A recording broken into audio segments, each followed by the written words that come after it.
Buongiorno a tutti, bentornati sul mio canale, sono Orso. Oggi vi parlo, anzi vi riparlo della semina delle cime di rapa, perché il video che era presente sulla mia playlist fino a qualche settimana fa l'ho tolto perché era un obbrobrio. Dava fastidio a me ascoltarlo, immagino a voi poverini. Allora lo rifaccio. Cime di rapa, sessantina e quarantina, vediamo un attimino la messa a dimora dei semi, vediamo un attimino cosa occorre per avere un buon raccolto. È una pianta veramente ignorante, questa non ha bisogno praticamente di nulla se non un po' di acqua all'inizio, e la vediamo dopo la sigla.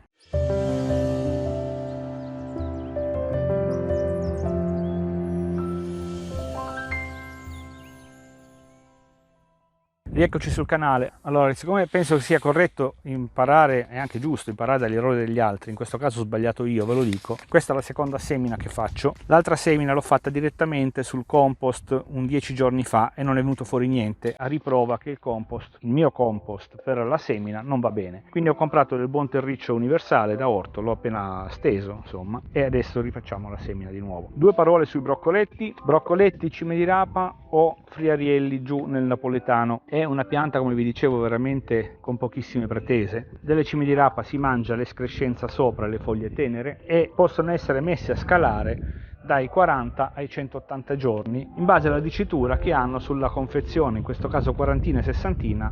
40 giorni per la raccolta al momento della semina, 60 giorni per la raccolta al momento della semina, e quindi possiamo andare a scalare e avere un ortaggio che possiamo raccogliere dai 40 ai 180 giorni praticamente. Si semina a spaglio, circa 3-4 grammi di semi per metro quadro, ma io ne metto un po' di più. Praticamente qui ho circa 6 metri quadri, 5 metri quadri e mezzo, e le consumerò entrambe le bustine, quindi ci vado giù abbastanza pesante. Non occorrono lavorazioni se messe così a spaglio. Io generalmente le mettevo per file, poi facevo un po' di sarchiatura ai lati, ma quest'anno che provo a mettere direttamente nel compost col metodo no dig e non farò alcun tipo di lavorazione. I semi sono davvero piccoli, quindi è difficile metterli in modo omogeneo. Le mettiamo a spaglio, le mettiamo nel pugno, teniamo un po' le dita aperte e cerchiamo di fare un movimento il meno grezzo possibile. Vi mostro immediatamente come si fa. Il terriccio in questo momento è asciutto, quindi lo bagnerò dopo. C'è un po' di vento, mi dispiace, spero che non dia molto fastidio.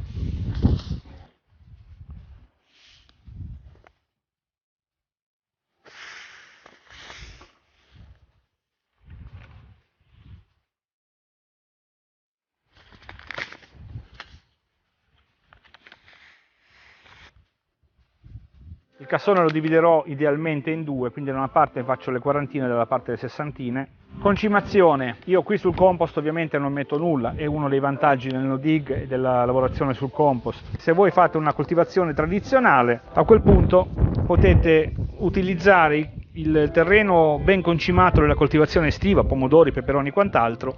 Se invece è troppo stanco, andrebbe interrato nel compost o del letame maturo.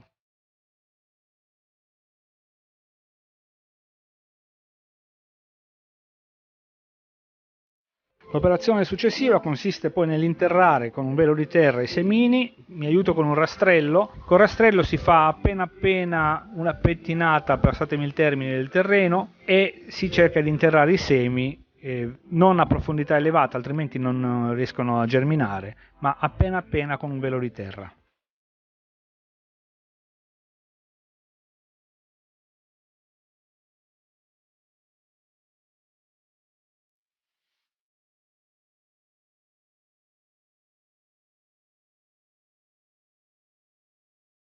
Bene, adesso do un'innaffiata giusto per fermare un po' il terreno, per cominciare un po' il processo di germinazione. Se tutto va bene, se il tempo tiene, in 7 giorni dovremo vedere i primi germogli, cosa che io appunto non ho visto sul compost, e in 15-20 giorni cominciamo a vedere le prime piantine. È a sviluppo abbastanza rapido come pianta.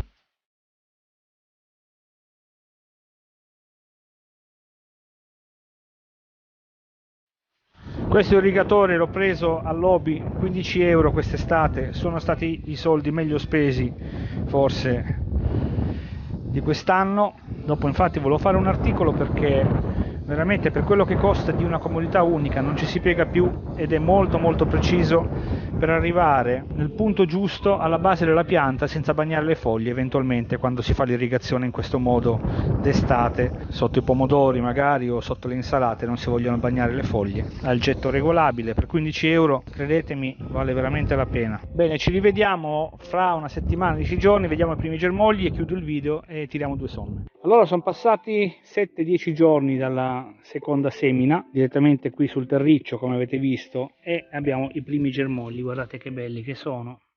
Questi sono quelli della quarantina, sono molto belli. C'è qualche stelo d'erba, lo devo togliere. Qui inizia la sessantina, ne abbiamo tante ma non tantissime. Adesso devo vedere nei prossimi giorni se escono fuori i germogli, altrimenti devo riseminare di nuovo almeno in questa parte qui. Comincio a essere in ritardo perché per la germinazione occorrono 25 gradi, è caldo, ci sono giornate anche da 28 gradi nonostante il periodo, però sono al limite, mi dovevo svegliare un po' prima come sempre. Spero che questo video vi sia stato utile, cercherò di pubblicarlo quanto prima perché potrebbe venirvi utile per qualche consiglio che vi ho dato. Ricapitolo, non seminate direttamente nel compost perché non viene se è un compost come il mio, ex fungaia, ci vuole un po' di terriccio perché evidentemente il compost non è adatto per questo genere di coltura, almeno partendo dai semi, perché poi per il resto è eccezionale. È una pianta rustica, gli occorre veramente poco se non niente di cure, non bisogna cimarla, non bisogna fare nulla, bisogna solo raccogliere poi la parte che si mangia quando è il momento.